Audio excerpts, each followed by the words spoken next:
అండి అన్బాక్సింగ్ చేస్తున్న కొరియర్ వచ్చింది. ఏంటో తెలియదు నాకు. ఇది నిజంగా ఎవరు లేరు, పిల్లలు పడుకున్నారు. 9 అయింది. మా ఆయన ఆఫీస్కి వెళ్ళారు. ఈరోజు శనివారము.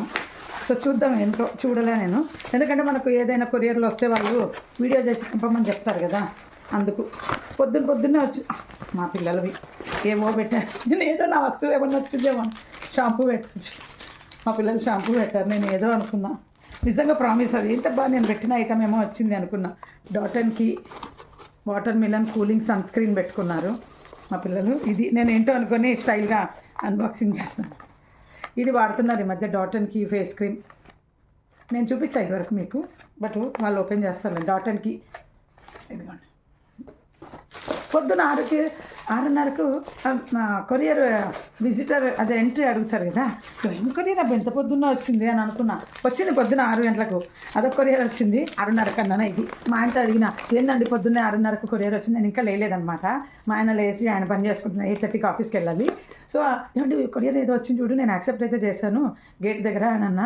తర్వాత ఏమొచ్చిందండి అంటే ఇది వచ్చింది అంట. మా పిల్లలు ఇది పెట్టారు, వాళ్ళ ఆయనకు పెట్టారు ఇలా దీన్ని. ఇవన్నీ డెలివరీ బాయ్స్ వచ్చి ఇస్తుంటారు కదా. నేను మా ఆయనను అడుగుతాను, అవునండి వీళ్ళు ఇట్లా ఒక్కొక్క చిన్న ఐటమ్ తెచ్చి ఇస్తుంటారు, రిటర్న్ తీసుకెళ్తుంటారు, వీళ్ళకు ఎంత ఇబ్బంది అనిపించింది. ఒక్కోసారి ఇంత ఐటమ్కే వచ్చేస్తారు ఇవ్వడానికి. మళ్ళీ మన వాళ్ళు రిటర్న్ పెడితే రిటర్న్ వెళ్ళిపోతారు. వీళ్ళకు ఎంత ఇబ్బందిగా ఉంటుంటే మరి వాళ్ళు శాలరీల కోసం జాబ్ చేయాలి కదా అని. ఎంత ఉంటుందంటే ఉంటుంది 4-5 వేలు. నేను అన్న మరి 4-5 వేలకు ఎవరైనా ఉద్యోగం చేస్తారు ఈ రోజుల్లో? ఏ మనిషికైనా మినిమము పని వాళ్ళు కూడా మొత్తం రోజంతా వాళ్ళు మినిమము 15,000 సంపాదించాలని చూస్తున్నారు. అంత సంపాదించుకుంటే ఒక మనిషికి ఇల్లు జరగదు. కనీసం 10,000 ప్రతి మనిషికి 10 అని అన్నాను. అవునా కదా? పని వాళ్ళకు కూడా మినిమం 15,000 కావాలండి ఇల్లు గడపాలంటే. అసలు నేను తర్వాత నిన్న డాక్టర్ దగ్గరికి వెళ్తూ నేను బైక్లో చీపుర్లు అవి పెట్టుకొని పోయి అమ్మే వాళ్ళని చూసి మా ఆయనను అడిగిన, ఏమండి వీళ్ళు ఈ చీపుర్లు బూజు కర్రలతోనే బతికేస్తారా అంటే, బతికేస్తారు దానిలతోనే. అదే మా ఆయనను అడగడం కాదండి, నేను ఎప్పుడు ఆలోచిస్తాను ఈ బెలూన్లు సేఫ్టీ పిన్లు అమ్ముకుంటూ ఇంటి ముందు తిరుగుతారు కదా, దీనిలతోనే వీళ్ళు బతికేస్తారా అని. చాలా బాధేస్తుంది. మనకు ఎన్ని లక్షలు ఎన్ని వేలు వచ్చినా కానీ మనం తృప్తిగా ఉండము. వాళ్ళు పుట్టకుటి కోసం బ్రతుకుతారు చూడండి, అలాంటి వాళ్ళని చూసి మనము హ్యాపీగా ఉన్నామా అని అనుకోవాలి.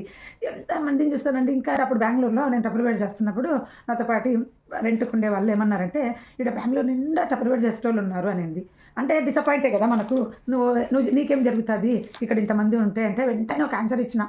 ప్లాట్ఫామ్ మీద కుప్పలు కూర్చొని బిజినెస్ చేస్తూ ఉంటారు. ఎవరి బిజినెస్ వాళ్ళది.